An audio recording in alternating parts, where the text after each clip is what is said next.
Hello, I'm John Cleland, host, and I'd like to take a couple moments today to describe our First Chalice program. Our human journey is so incredible. We see people born, grow, age, and die. Along the way are friendships, struggle, pain, joy, wonder, and so much more.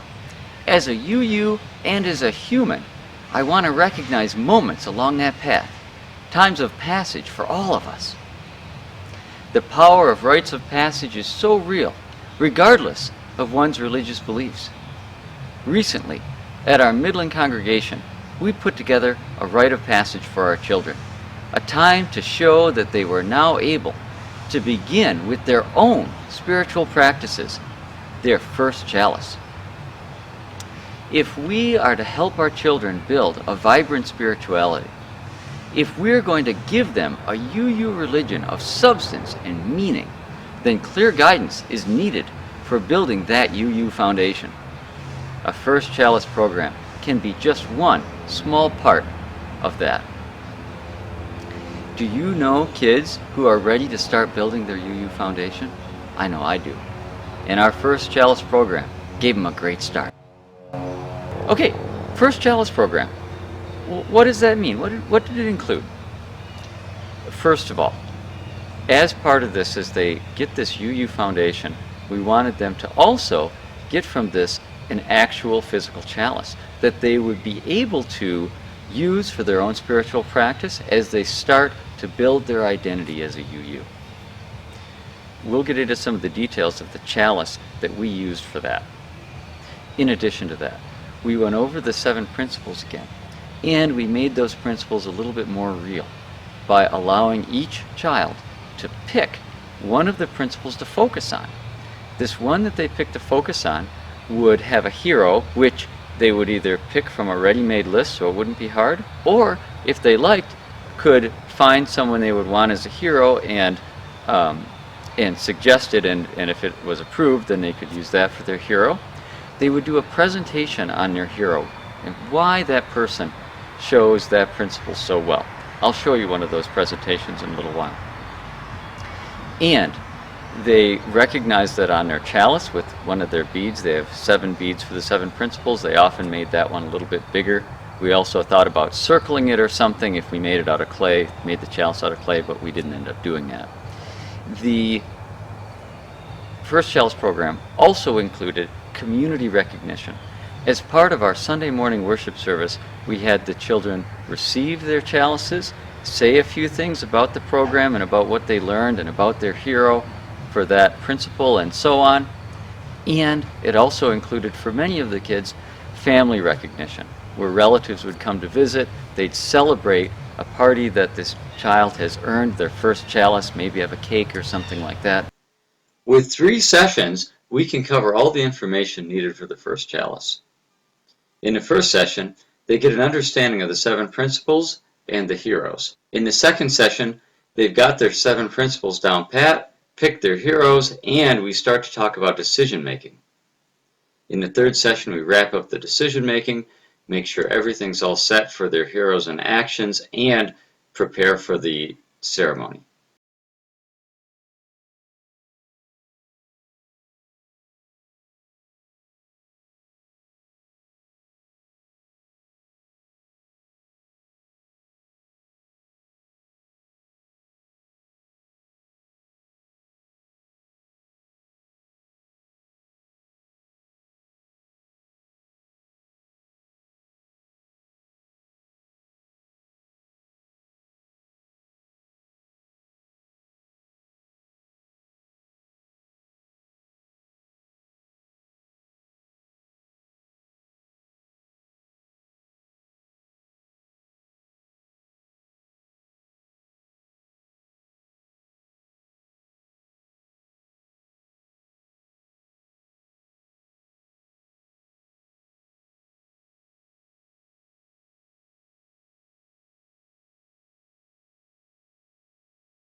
An important part of the First Chalice program was to give each child their own personal First Chalice, something that they'd identify with, something they could use in their own spiritual practice, either with their family or alone, but at home. So, it can be a challenge to get a chalice affordably. We wanted to make this accessible for everyone in the program, so we couldn't spend a lot on these chalices. There's nice chalices out there, but there's not a lot of them that are affordable. You have to look around. We also wanted to make sure that the light was visible. We didn't want a deep chalice that you put the light in and can't see it. The flame is so important as part of a flaming chalice. In this case, we lucked out with that by getting a clear chalice where you could put the candle down in it and still be able to see it. We also wanted to have them personalized in some way, other than just a nice sacred object, which is good. We also wanted to have them personalized some way, but we didn't want the kids to do everything in making them, because we wanted to make sure that they really looked nice, something they would be proud of using even when they're significantly older. So let's take a look at what we ended up with for our solution. We ended up with this glass chalice. You can see it's good size. I think it's about maybe 7 inches across and probably 8 inches high. With the relatively inexpensive additions, we got a candle to put in it. Now, note, this is a real candle. We got both an LED and a real candle. We gave the kids an LED candle in their chalice, and we gave this real candle to the parents. That way, when they do family spirituality, they can use the First Chalice with a real candle. If the kid's going to do something in their room, they'd either have to get the candle from their parent or use their LED candle or something like that. Same holds true if they're doing something outside in the woods. Also, we also had this glass plate, this mirror plate in here, and that made a nice level surface for the candle to rest on. On the bottom is another mirror. This one's a nice beveled mirror. You can see here. Again, these were just for $1 at a dollar store. Glued it on here with super duper glue so that so it's not coming off. We used a paint pen to very carefully write the child's name and First Chalice, and then coat it with a clear coat to make it permanent, and the date written on here. So they can always refer to that, and it's a reminder of their First Chalice program. You might have noticed in session 3, their activity was to make Sculpey beads, one for each principal. Those ended up, we put those on the chalice. These are the beads right here where they chose the colors, and they used a little board with grooves in it to roll the beads of a certain size or shape. And this big one here, picked a big one for the principal that he chose, which was the 4th principal. We also considered, if we did clay, if we were going to do clay, of writing one word for each principal and maybe circling the one that they chose to focus on, or maybe putting numbers on. A lot of different ways we looked at it. We ended up going with the beads. It worked very well. And they're on a wire. You can just get a wire, craft wire, to string them on and then attach them that way. And lastly, one more feature. We want the kids to remember the decision-making process that we described in the program. And those questions are right here on the bottom. So they can always take a look at their chalice and pull up the questions and take a look.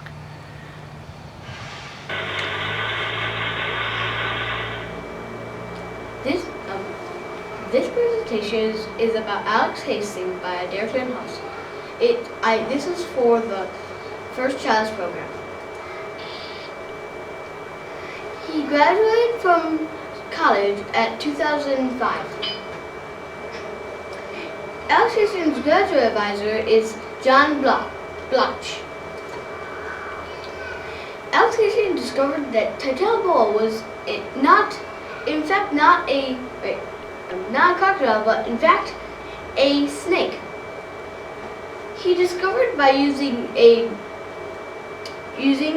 the Titanoboa's vertebrae. This is the modern snake's vertebrae. This is a model of a smaller model of the Titanoboa's vertebrae. This is a smaller model of the mom snake's vertebrae, and this is a real crocodile vertebrae.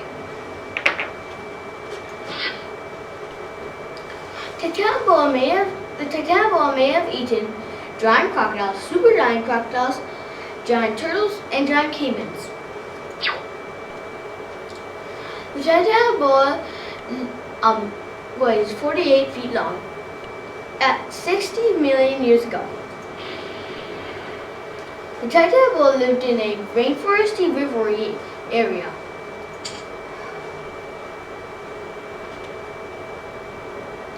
Alex Hastings searched for truth and meaning. Alex Hastings searched for truth and meaning about the titanoboa. The titanoboa is meaningful to me because I like snakes.